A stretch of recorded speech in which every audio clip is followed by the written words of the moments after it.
Shalom, selamat malam buat kita semua.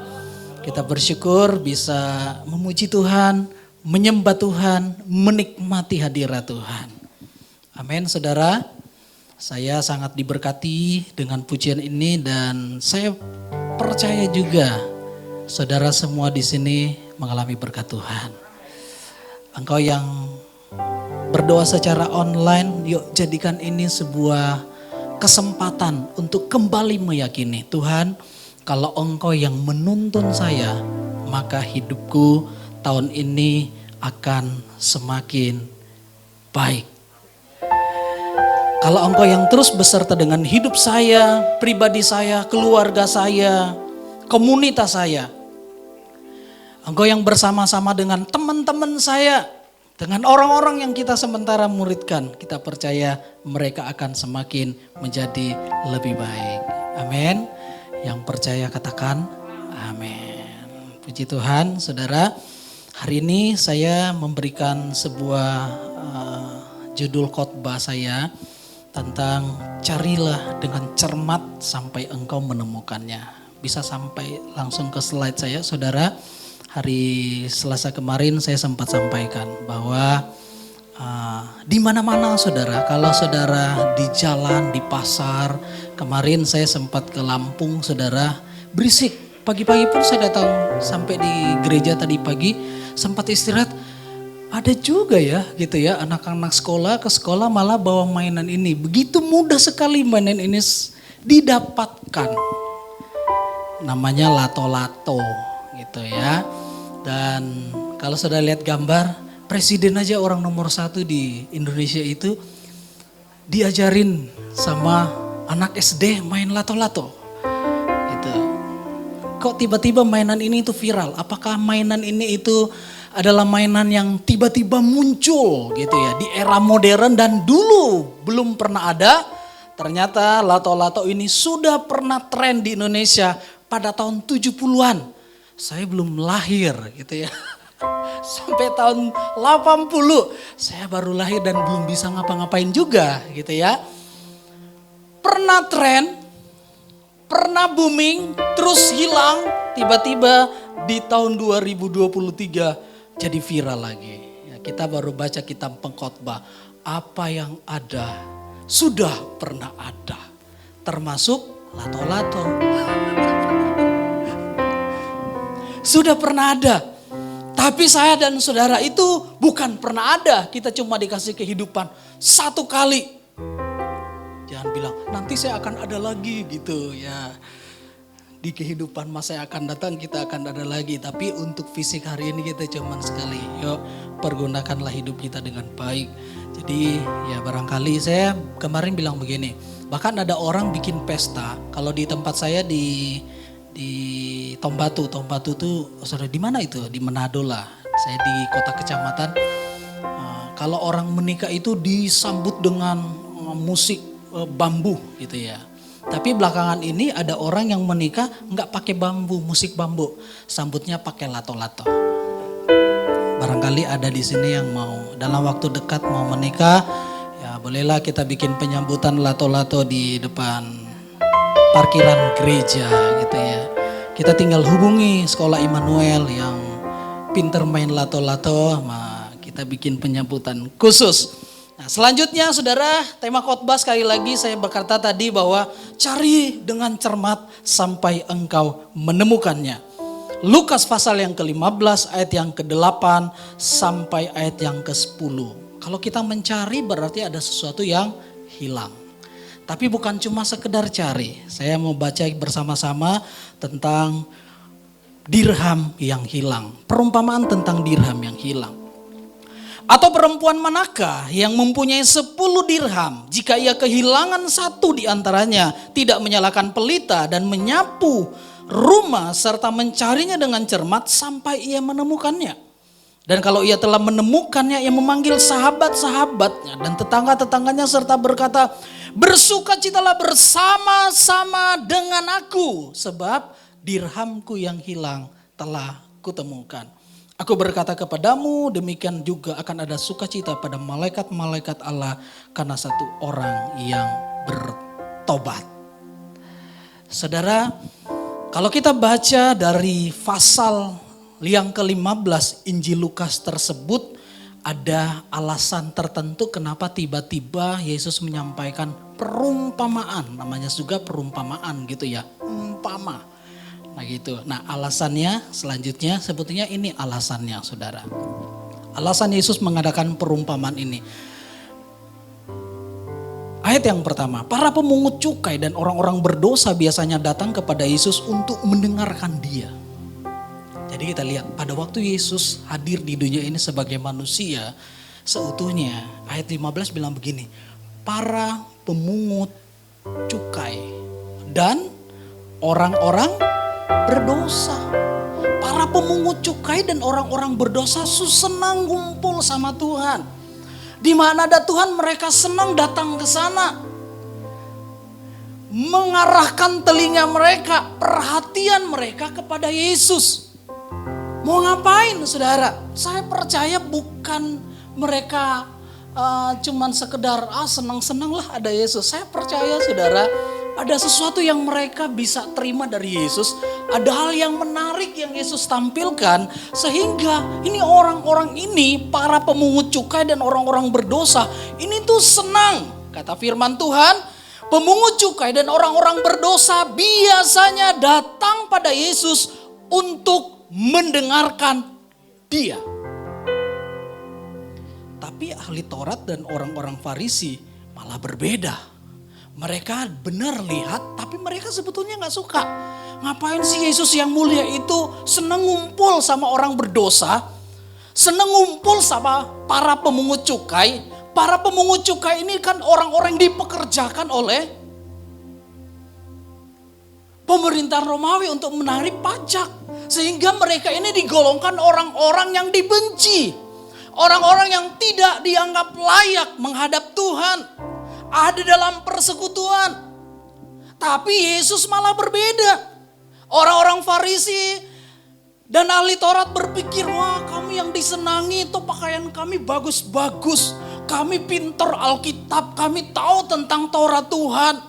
Kami orang-orang terpelajar. Malah sebaliknya. Yesus datang berkumpul dan dia disenangi oleh orang-orang pendosa tersebut. Maka bersungut-sungutlah orang Farisi dan ahli-ahli Taurat katanya. Ia menerima orang berdosa dan makan bersama-sama dengan mereka. Inilah Yesus saudara. Yesus mendekat dengan orang-orang yang terbuang itu. Yesus mau dekat dengan orang-orang yang tidak dianggap layak itu. Berbeda dengan orang Farisi dan ahli Taurat. Mereka menjauhi. Bahkan bukan cuman orang-orang berdosa ini dan pemungut cukai yang mereka gak suka. Termasuk Yesus yang adalah raja itu tidak disukai mereka. Kenapa? Dia senang berkumpul dengan orang yang dianggap sampah oleh dunia. Selanjutnya saudara. Ini tadi saya bilang. Alasan inilah yang menyebabkan Yesus menyampaikan sebuah perumpamaan tentang dirham yang hilang. Klik selanjutnya tolong. Jadi ada 3 peristiwa kehilangan di Injil Lukas pasal 15. Yang pertama domba yang hilang. Gitu ya. Yang kedua dirham yang hilang. Yang ketiga anak yang hilang. Domba yang hilang. 1 hilang dari 100. Siapa yang cari? Kan dia cuma kasih perumpamaan. Seandainya ada di antara kamu yang punya 100 ekor domba. Kalau dia kehilangan 1, apakah dia tidak pergi mencarinya? Yang punya domba pasti pergi cari. Tapi kalau orang sombong, 1 doang biarin aja. Lu mau mati aja gitu ya. Kasihan serigala juga butuh makan gitu kan. Singa juga butuh makan. Tapi orang itu pergi cari. Baca ya. Terus yang kedua, ada 10 dirham, 1 hilang. Ya tadi saya balik lagi, kalau orang sombong udah biarin deh. 1 ini gitu ya. Saya masih punya 9 gitu. Biasa aja gitu. Tapi apa yang dilakukan wanita tersebut, dia cari. Tapi pertanyaan yang terakhir, perumpamaan yang terakhir gitu ya. Ada seorang bapak punya 2 anak. Yang hilang 1. Dicari enggak? Hah? Saudara baca di situ dicari? Baca, jangan bilang dicari-cari. Kalau 100 ekor domba, satu hilang, yang punya cari. 10 dirham, wanita yang punya 10 dirham yang saya mau bahas malam ini. Satu hilang, dia cari. Tapi anak-anak yang hilang dari seorang bapak yang punya 2 anak. Yang menghilang si bungsu lagi, dicari enggak? Enggak, biarin aja. Kok kayaknya kejam banget. Kita mesti tahu, saya belajar saudara. Manusia itu tidak seperti domba dan tidak seperti dirham. Manusia itu dikasih kehendak bebas. Dia dididik, dirawat dengan baik, dibina dengan baik. Dia punya kelebihan dari banyak hal. Tapi ketika dia sadar, dia kembali. Toh pada akhirnya ketika bapaknya lihat, dia menyambut anaknya itu. Itu bedanya di sana saudara. Amin. Jadi ada 3 perumpamaan saudara. Kalau domba yang hilang, cari. Kalau dirham yang hilang, cari sampai ketemu. Masalahnya kalau orang kok ini gak dicari gitu ya. Nanti ada yang bahas untuk memperdalam hal ini. Ya, selanjutnya saudara, saya belajar. Kalau domba itu kenapa dicari? Karena dia, ini sebuah gambaran demikian. Dia terpisah, terhilang dari kawanannya. Dirham yang hilang, dia terhilang, terpisah dari rantai yang mengikat dia. Ada anak yang hilang, dia terpisah atau terhilang dalam hubungan dengan keluarga intinya. Pada dasarnya 3 peristiwa ini memberikan sebuah makna yang cukup dalam buat hidup kita semua. Tapi kita mau belajar saudara bahwa malam ini saya mau sharing dengan singkat tentang perumpamaan dirham yang hilang. Kenapa dirham itu perlu dicari saudara? Dirham mencerminkan pribadi wanita yang memilikinya. Katanya begini, ketika seseorang punya 10 dirham itu, wanita ini kan dibikin semacam perhiasan, nanti sebentar ada gambarnya atau model kalung. Dan si wanita yang mempunyai dirham ini setiap hari itu harus membersihkan dirham itu. Tujuannya supaya dia kelihatan mengkilap, dia kelihatan bersih. Jadi ketika si wanita tersebut rajin membersihkan itu, dia bersinar berkilau-kilauan. Orang akan bilang, wanita ini adalah wanita yang sangat rajin. Wanita ini adalah wanita yang bertanggung jawab. Kenapa? Dia menjalankan tugasnya dengan baik, memelihara apa yang diberikan kepadanya. Perhiasan ini tidak boleh hilang. Karena kalau hilang, orang yang mempunyainya, tadi saya bilang, dikategorikan orang yang tidak bertanggung jawab. Orang yang menganggap remeh sesuatu yang berharga. Perhiasan tersebut nanti kelak bisa diwariskan kepada anak perempuan mereka selanjutnya. Nah ini gambarnya selanjutnya. Nah modelnya seperti ini. Saya dipakaikan di kepala.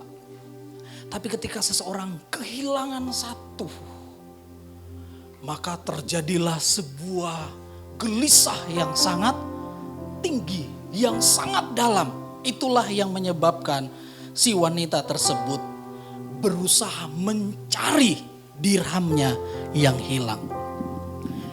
Pada proses pencarian dirham, apa sih yang dilakukan oleh wanita?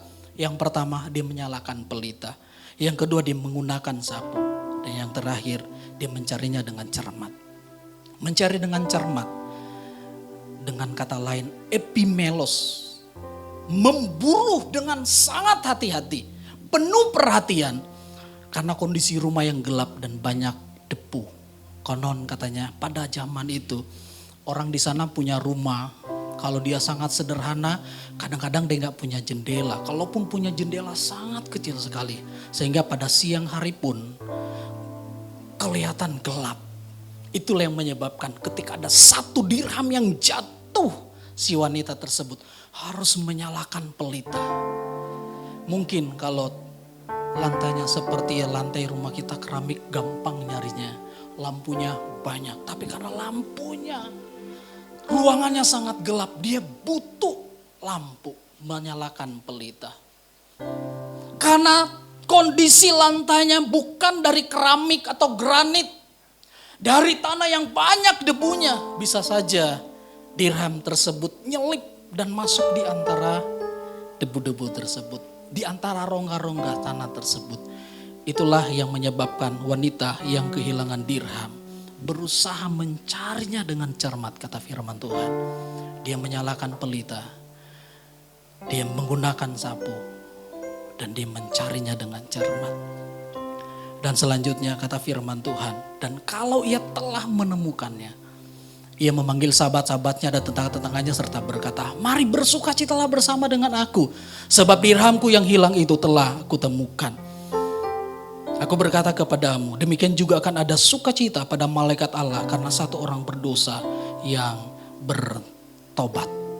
Saudara, kalau bisa saya mengumpamakan wanita tersebut adalah gereja, maka wanita tersebut boleh saya gambarkan saya dan saudara yang dari rumah. Kita seumpama diberikan 10 dirham dan kita kehilangan satu. Kita punya usaha untuk menyalakan pelita. Kita mengambil sapu dan membersihkan, mencarinya dengan cermat di seluruh ruangan rumah kita.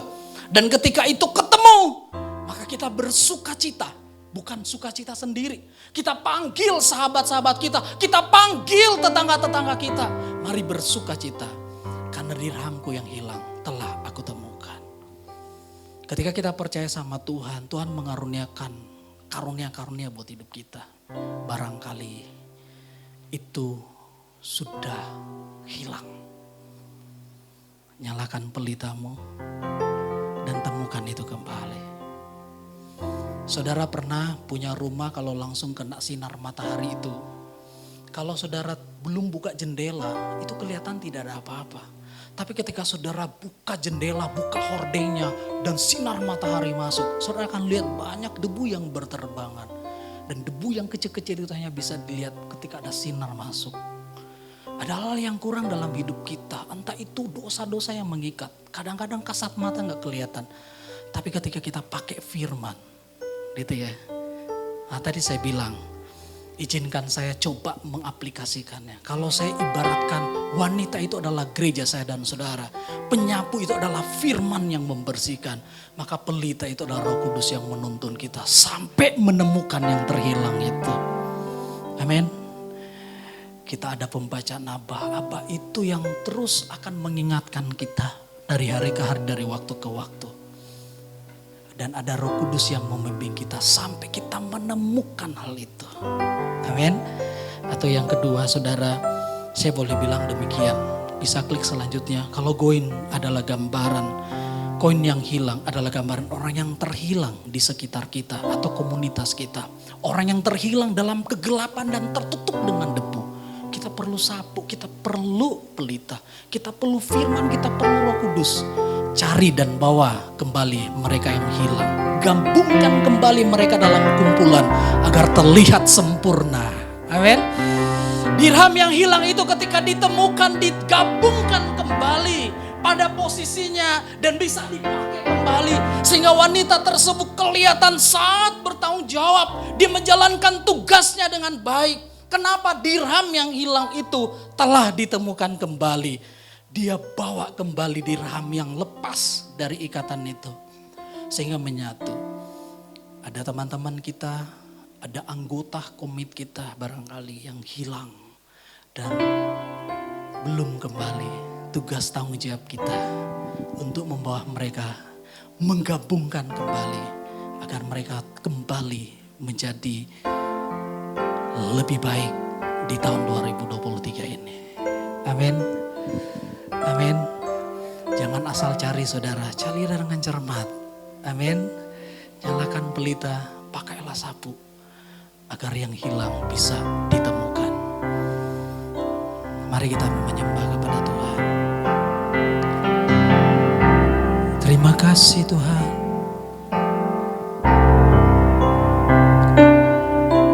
Kami bersyukur Tuhan. Ketika kami dipanggil menjadi milik kepercayaan-Mu Tuhan. Menjadi umat-umat-Mu, menjadi hamba-hamba-Mu. Kami bersyukur Engkau mengaruniakan kami karunia-karunia. Kami bersyukur Engkau mengaruniakan kami kelebihan-kelebihan. Kita punya karunia, kita punya kelebihan, tapi kita nggak fungsikan itu dengan baik. Itu sama saja itu sudah terhilang. Yuk mari temukan kembali, gali kembali itu. Bersama dengan Tuhan kita bisa melewati semuanya. Bersama dengan firman dan Roh Kudus dalam tuntunannya, dalam pencarian hal-hal yang berharga dan bernilai itu, kita akan melewatinya bersama dengan Tuhan. Seorang wanita yang diberikan dirham, ketika hilang satu, besar kemungkinan dia tidak bisa sampai pada pernikahan. Karena kadang-kadang dirham dipergunakan sebagai mahar dari seorang pria untuk wanita. Jangan sampai itu terjadi dalam hidup kita. Kita mempelai wanita, Yesus adalah mempelai prianya gereja kita. Dia memberi sesuatu yang berharga agar satu kali kelak kita sampai kepada pernikahan dengan anak domba Allah itu. Ayo cari-cari yang hilang selama ini. Mungkin semangatmu yang sudah hilang, kasihmu yang mula-mula sudah hilang, cari kembali. Karunia-karuniamu yang sudah tidak berfungsi, seolah-olah hilang, cari kembali. Percaya ketika engkau menggunakan firman dan Roh Kudus, kau bisa menemukannya itu kembali. Dan kau bisa panggil, mari bersuka cita bersama-sama dengan aku. Karena yang hilang telah aku temukan kembali. Terima kasih Tuhan Yesus. Ajaib Engkau Yesus.